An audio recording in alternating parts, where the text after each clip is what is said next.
अहिले संसारमा सबै मान्छेका अधिकारहरू छन्, तर कोही मान्छेहरू पनि अझै समान छैनन्। धनी र गरिब बीचको खाडल अझै पनि उहीँको उहीँ छ। यस्तो किसिमको जुन कुरा छ, यो कुरालाई निराकरण गर्नको लागि मानव अधिकारका कुराहरू मात्र ल्याएर हुँदैन। यो जुन असमानता छ, असमानतालाई निराकरण गर्नको लागि पनि केही कुराहरू गर्नुपर्छ भन्ने किसिमको भाव समग्रमा यस एस्सेबाट दिन खोजिएको छ।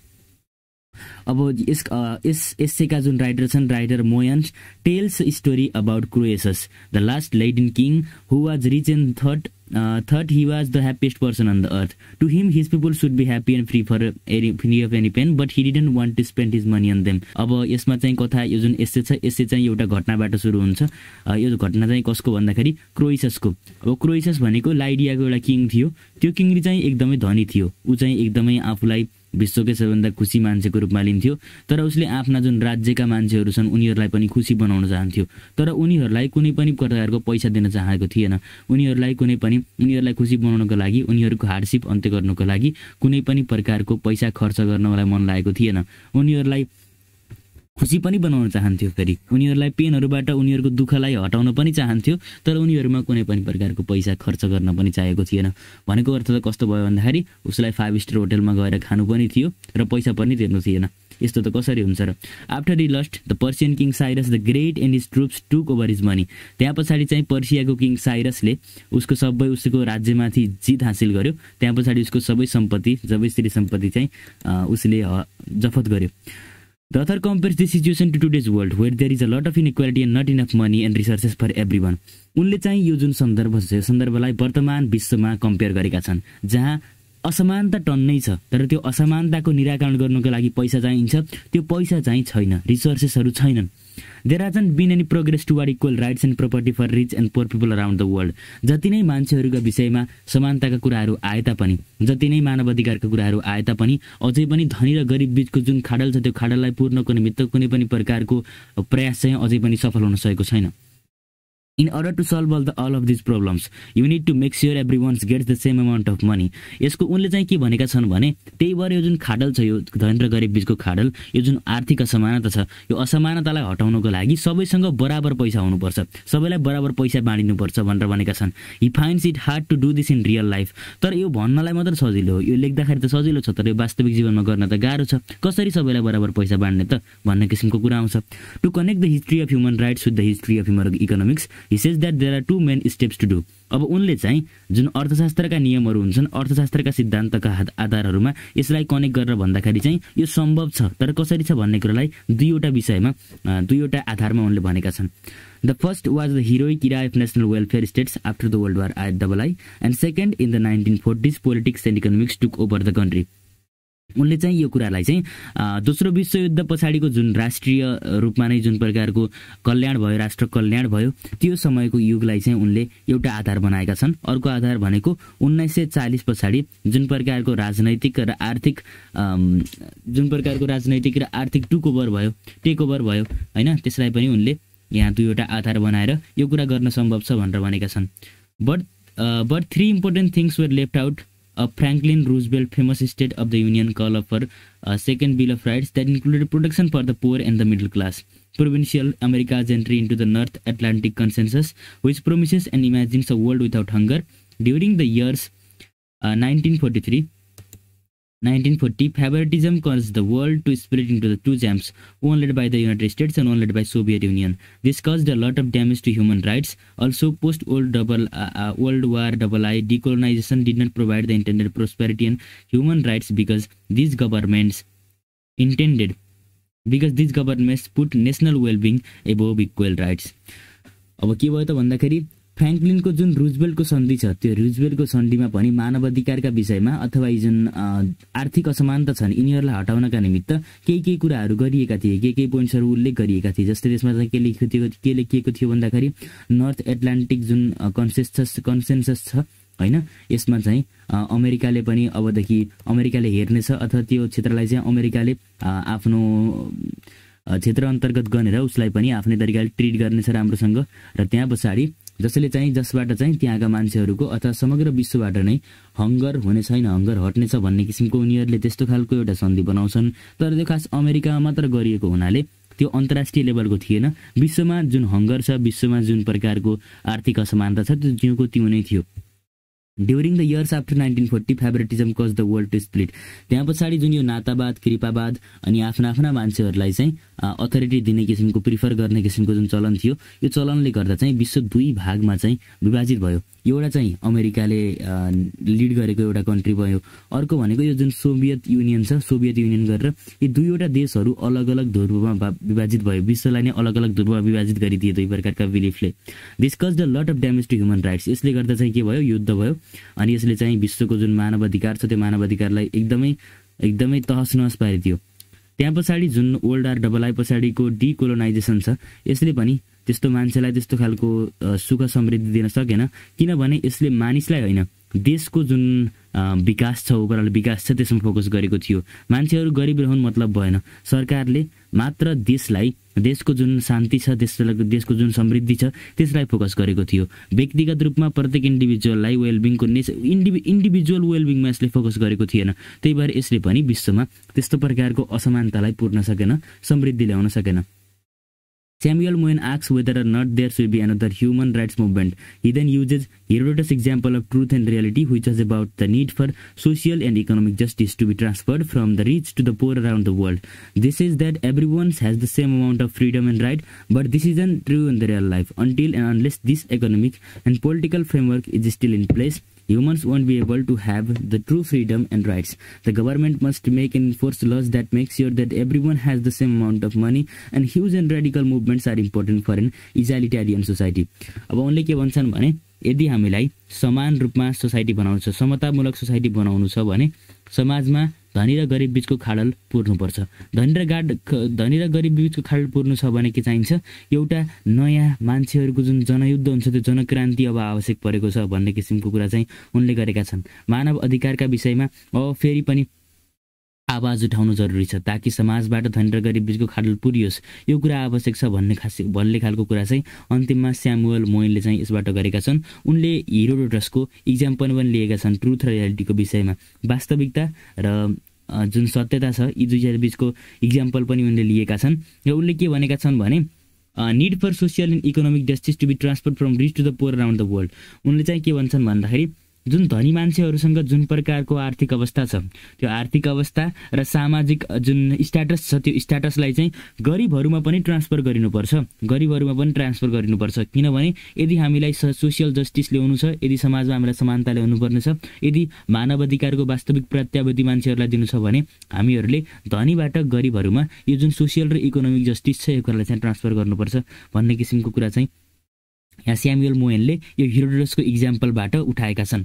त्यहाँ पछाडि सबै मान्छेहरूसँग बराबर अमाउन्टको फ्रिडम हुनुपर्छ, सबैसँग उत्तिकै मात्रामा स्वतन्त्रता हुनुपर्छ, सबै मान्छेसँग उत्तिकै मात्रामा अधिकारहरू हुनुपर्छ भन्ने कुरा चाहिँ उनले यहाँ गरेका छन्। तर यो चाहिँ वास्तविक जीवनमा अहिले सम्भव छैन, किनभने जुन वर्गीय अन्तर छ त्यो वर्गीय अन्तर समाजमा अझै पनि व्याप्त छ, विश्वको जुनसुकै कुनामा पनि। Until and unless this economic and political framework is still in place, humans won't be able to have true freedom and rights. जति बेलासम्म वर्तमान समयमा जुन प्रकारको यो आर्थिक र पोलिटिकल भनेको राजनैतिक खालको जुन फ्रेमवर्क छ, जति बेला यो अझै पनि जति बेलासम्म यो अस्तित्वमा रहन्छ, जति बेलासम्म यो चेन्ज हुँदैन, त्यति बेलासम्म मान्छेले पूर्ण रूपमा स्वतन्त्रता र पूर्ण रूपमा अधिकार भएको अनुभूति गर्न पाउँदैनन्। जुन अधिकारहरू छन्, अहिलेका जुन मानव अधिकारहरू छन्, यी मानव अधिकार भनेको सबै मान्छेको लागि बराबर छैनन् भन्ने किसिमको कुरा गरेका छन्। यसलाई बराबर गराउनका लागि प्रत्येक सरकारहरूले राम्रोसँग इन्फोर्स गर्नुपर्छ, विभिन्न नीति नियम ऐन कानुनहरू, नयाँ ऐन कानुनहरू बनाउनुपर्छ जसले समाजबाट यो जुन वर्गीय अन्तर छ र जुन ह्युमन राइट्सहरू छन् यिनीहरूलाई चाहिँ राम्रोसँग एड्रेस गर्न सकोस्। र यसको लागि चाहिँ अहिले क्रान्ति पनि आवश्यक रहन सक्छ, मानव अधिकारको निमित्त क्रान्ति समेत आवश्यक रहन सक्छ भन्ने किसिमको कुरा चाहिँ स्यामुएल मोयनले यसबाट गरेका छन्। In the end our share fate is to live in the world like Croesus. In this world the rich have a lot of fun, freedom and everything, while the poor live in the realm of illusion where they have the floating equality and freedom. अन्त्यमा चाहिँ उनले फेरि सुरुमा दिएको जुन example त्यही इक्जाम्पललाई चाहिँ हाम्रो अहिलेको वर्तमान परिस्थितिसँग कम्पेयर गरेका छन्, जहाँ जस्तै यहाँ चाहिँ क्रोइसस नाम गरेको जुन मान्छे जुन राजा थियो, जुन राजालाई चाहिँ आफ्नो देशबाट गरिबी पनि अन्त्य गर्नु थियो र कुनै प्रकारको आर्थिक रूपमा कुनै प्रकारको इन्भेस्टमेन्ट पनि गर्नु थिएन। त्यस्तै गरेर अहिलेको समयमा मान्छेहरूलाई आर्थिक असमानता हटाउनका लागि मान्छेहरूले कुरा पनि गर्छन्, तर यहाँ चाहिँ धनीहरूले मात्र पूर्ण रूपमा स्वतन्त्रता पाइरहेका छन्। उनीहरूसँग सबै कुरा छ, उनीसँग सबै कुराको सबै प्रकारको आनन्द हैन, ऐसा आराम सबै कुरा छ। तर गरिबहरू भने सधैँ यही भ्रममा, सधैँ यही आशामा बाँचिरहेका छन् कि कहिले आफ्नो खुसीका दिनहरू आउलान्, कहिले आफ्नो पूर्ण रूपमा स्वतन्त्रताका दिनहरू आउलान्, कहिले आफ्नो मानवाधिकार राम्रोसँग प्रत्याभूत भएको दिन आउनेछ, यस्तै इल्युजनमा बाँचिरहेका छन्। र यो भनेको ठ्याक्कै त्यही क्रोसियसको जुन इक्जाम्पल छ त्यस्तै इक्जाम्पल जस्तै छ भन्ने किसिमको कुरा चाहिँ यहाँ गरेका छन्। अब अन्डरस्ट्यान्डिङ द टेक्स्टमा, what was the first declaration of human rights that the human nation signed into law? There was a first human right declaration made by the United State Nations. It was about economic and social rights. यो चाहिँ economic र social राइट्सको विषयमा थियो। Human rights जुन United नेसनले जुन कानुनमा ल्यायो त्यसलाई त्यो फर्स्ट डिक्लेरेसन भनेको चाहिँ केसँग सम्बन्धित थियो भनेर भनेको छ। त्यो जुन फर्स्ट डिक्लेरेसन छ त्यो फर्स्ट डिक्लेरेसन भनेको इकोनोमिक र सोसियल राइट्सको विषयमा थियो, सामाजिक र आर्थिक अधिकारको विषयमा थियो। When does human rights day take place? Human rights day is on December 10th every year. डिसेम्बरको 10th मनाइन्छ प्रत्येक समय मानव अधिकार दिवस चाहिँ। What is the goal of the universal declaration of human rights? यो जुन विश्वव्यापी जुन डिक्लेरेसन थियो मानव अधिकारसँग सम्बन्धित, यसको प्रमुख उद्देश्य के थियो त? This is what the universal declaration of human Rights is all about. It aims to make sure that the strong foundation of liberation, equality and peace and stability in the society. Furthermore it list the most basic rights and values that human deserve because they are human. अब यसमा चाहिँ के कुरा गरिएको छ भन्दाखेरि यो जुन मान्छेहरू चाहिँ के हुनु पर्यो त भन्दाखेरि पूर्ण रूपमा स्वतन्त्र भएको अनुभूति गर्न पाउनु पर्यो मान्छेहरूले, र समाजमा समानता हुनु पर्यो, शान्ति हुनु पर्यो र स्टेबिलिटी हुनु पर्यो समाजमा। यस्तो किसिमको कुरा चाहिँ यो जुन universal declaration of human rights छ यसले आश गरेको छ, यसले चाहिँ उद्देश्य राखेको छ। र अर्को कुरा भनेको चाहिँ मान्छेहरूका जुन आधारभूत आवश्यकताहरू छन्, ती बेसिक राइट्सहरू छन्, अधिकारहरू छन्, यी सबै कुरालाई पनि यसले एड्रेस गरेको छ। अनि what are the two biggest theses that involve writing the history of human rights in the relation that of political economy. New Cold War area in 1948 and the heroic age of national welfare after World War II are the two big stages in the writing the history of human rights and the history of politics. यी दुईटा समय नै यसको लागि महत्त्वपूर्ण समय थियो भनेर भनेको छ, यी दुईटा नै महत्त्वपूर्ण चरण थियो भनेर भनेको छ। What are the facts that have been missed in the Roosevelt's call for a second Bill of Rights? There are a few things that have been left out of Roosevelt's call for a second Bill of Rights. First, it was a sign of how provincially American the United States was when it came to the North Atlantic Consensus. And second, he didn't say that he would build a safety net for everyone. Instead, he said special privileges for the few would come to an end. Roosevelt, on the other hand, hoped that it would spread across the world, but it was organized in the United States, not the world. यो जुन रुजवेल्टको सन्धि छ, जुन रुजवेल्टको जुन यो जुन रुजवेल्टले ल्याएको जुन कल छ, यो कलमा चाहिँ के थियो त भन्दाखेरि रुजवेल्टले ल्याएको जुन एउटा नयाँ यो विषय थियो, यो विषयमा चाहिँ खास के कुरा राखिएको थियो भन्दाखेरि नर्थ अटलान्टिक कन्सेन्ससलाई चाहिँ अमेरिकाले पनि हेर्नेछ भन्ने किसिमको कुरा थियो एउटा। अर्को कुरा भनेको जुन मान्छेहरू सबै मान्छेहरूको लागि बराबर किसिमको सुरक्षाको प्रत्याभूति चाहिँ यहाँ गरिएको थिएन, तर यहाँ चाहिँ खास जसका लागि अलि बढी अधिकारहरू छन् ती अधिकारहरू चाहिँ अब कम गरिनेछ, अर्थात् समाजमा एक प्रकारको समानता ल्याइनेछ भन्ने किसिमको कुरा चाहिँ यहाँ यसमा गरिएको थियो। Write the truth expressed in Herodotus histories. अब हेरोडोटसको जुन आफ्नो जुन लेख छ हिस्टोरिया अथवा हिस्टोरिज जे भने पनि यसमा चाहिँ के वास्तविकताको जिकिर गरिएको छ त भन्दाखेरि As with local socio-economic justice, new forms of judicial activity will be necessary to force the wealthy to provide more money to the poor according to the Herodotus histories.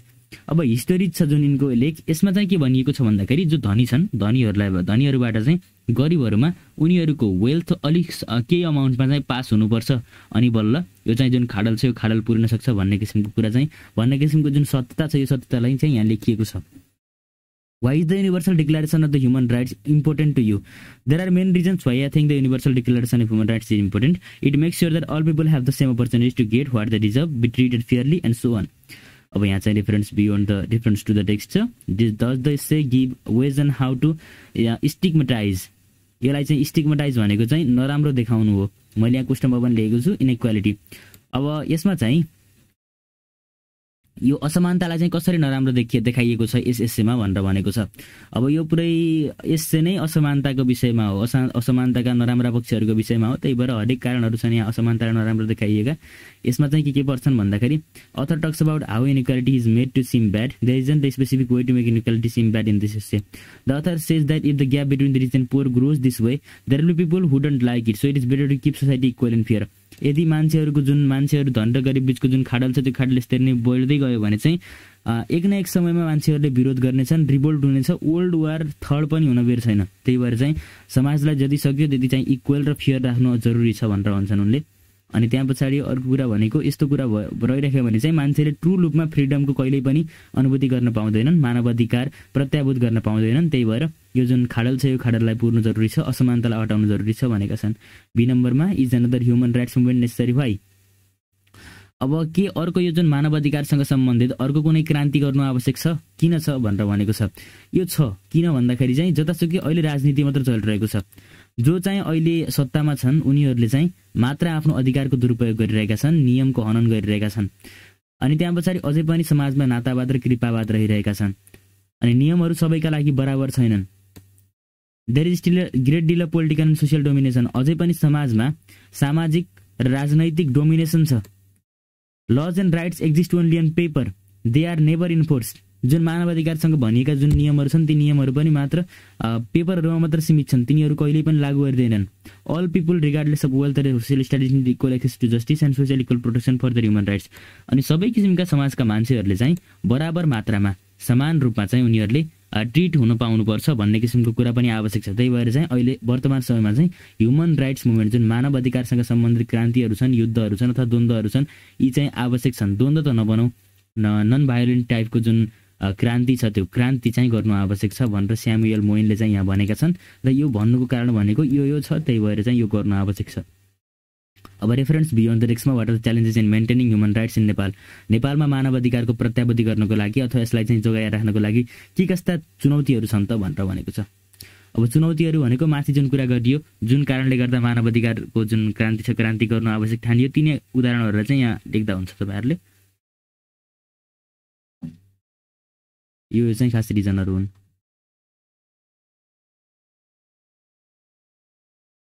त्यस पछाडि यति रहेछ राम्रो। थ्याङ्क यू भेरी मच साथीहरू। आजको यस भिडियोबाट म श्रीराम लामिछाने बिदा माग्न चाहन्छु। हस्त धन्यवाद।